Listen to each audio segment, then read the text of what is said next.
হাদিস মুখস্থ করার পুরস্কার। শরীয়তের দ্বিতীয় প্রধান উৎস সুন্নাহ বা হাদিস। হাদিস পবিত্র কোরআনের ব্যাখ্যাস্বরূপ।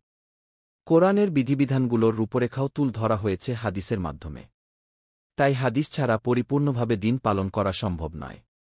মহান আল্লাহ বলেন, রাসূল তোমাদের যা কিছু দেন তা গ্রহণ করো এবং যা থেকে নিষেধ করেন তা থেকে বিরত থাকো, আল্লাহকে ভয় করো। নিশ্চয়ই আল্লাহ কঠোর শাস্তিদাতা। সূরা হাশর আয়াত ৭। হাদিস আল্লাহর অনুগ্রহ। পবিত্র কোরআনের মতো হাদিসও সমগ্র মানবজাতির জন্য মহান আল্লাহর অনুগ্রহ। আল্লাহ তাআলা এই অনুগ্রহের প্রতি ইঙ্গিত করে বলেন, তিনি উম্মীদের, নিরক্ষরদের মধ্যে একজন রাসূল পাঠিয়েছেন তাদের মধ্যে থেকে, যে তাদের কাছে আবৃত্তি করে তার আয়াতগুলো, তাদেরকে পবিত্র করে এবং শিক্ষা দেয় কিতাব ও হিকমত। ইতিপূর্বে তারা ছিল ঘোর বিভ্রান্তিতে। তাদের অন্যদের জন্যও যারা এখনও তাদের সঙ্গে মিলিত হয়নি।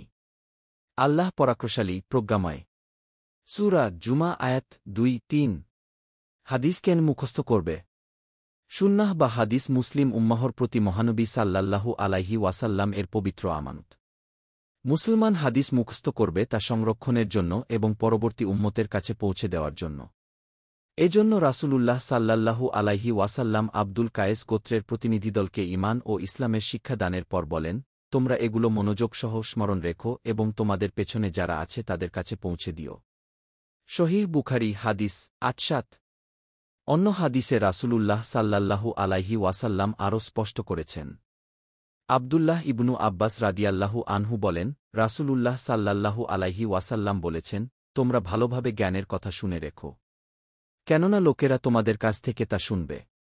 অতঃপর তোমাদের কাছ থেকে যারা শুনবে তাদের কাছ থেকেও পরবর্তীরা শুনবে। সুনানু আবি দাউদ হাদিস ৩৬৫৯। হাদিস মুখস্থ করার পুরস্কার।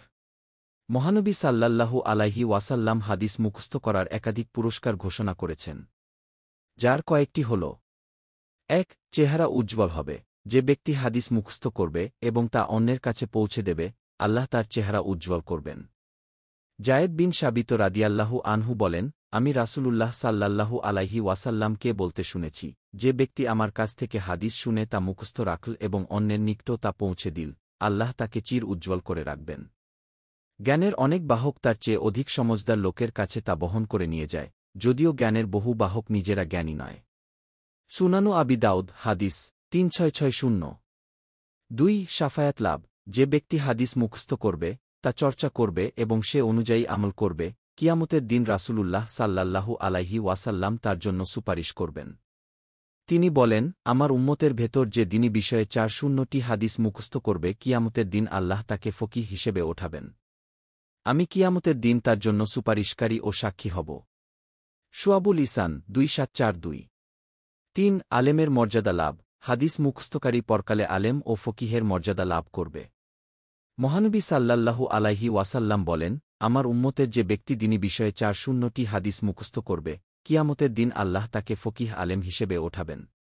সহিহ ইবনে হিব্বান ১১৬২। ৪. মৌলিক জ্ঞান লাভ। রাসূলুল্লাহ সাল্লাল্লাহু আলাইহি ওয়াসাল্লাম হাদিসকে ইসলামের মৌলিক জ্ঞান হিসেবে উল্লেখ করেছেন। আব্দুল্লাহ ইবনু আমর ইবনুল আস রাদিয়াল্লাহু আনহু থেকে বর্ণিত, মহানবী সাল্লাল্লাহু আলাইহি ওয়াসাল্লাম বলেন, মৌলিক ইসলামী জ্ঞান ৩ প্রকার। এগুলো ছাড়া যা আছে তা অতিরিক্ত। ক. মুহকাম আয়াতগুলো। ২. প্রতিষ্ঠিত হাদিস। ৩. ন্যায্যভাবে সম্পত্তি বণ্টনের জ্ঞান। সুনানু আবি দাউদ হাদিস ২৮৮৫। সাহাবীরা হাদিস মুখস্থ করতেন। মহানবী সাল্লাল্লাহু আলাইহি ওয়াসাল্লাম এর সাহাবীরা হাদিস মুখস্থ করতেন। তারা লিখে রাখার চেয়ে তা মুখস্থ করতেই বেশি পছন্দ করতেন। আবু বুরদা রহমাতুল্লাহ আলাইহি বলেন, আবু মুসা আশারি রাদিয়াল্লাহু আনহু আমাদের কাছে হাদিস বর্ণনা করতেন। আমরা তা লিখে রাখতে চাইলাম। তিনি বললেন, তোমরা আমার কাছ থেকে যা শুনেছ তা কি লেখো? আমরা বললাম, হ্যাঁ। তিনি বললেন, আমাদের কাছে তা নিয়ে এসো। এরপর তিনি আনতে বললেন এবং তা ধুয়ে ফেললেন। তিনি বললেন, আমাদের থেকে মুখস্থ করো যেমন আমরা মুখস্থ করেছি। হুজ্জিয়াতুল হাদিস পৃষ্ঠা ৩৯৭। আল্লাহ সবাইকে হাদিসের মর্যাদা ও গুরুত্ব অনুধাবন করার তাওফিক দিন। আমিন।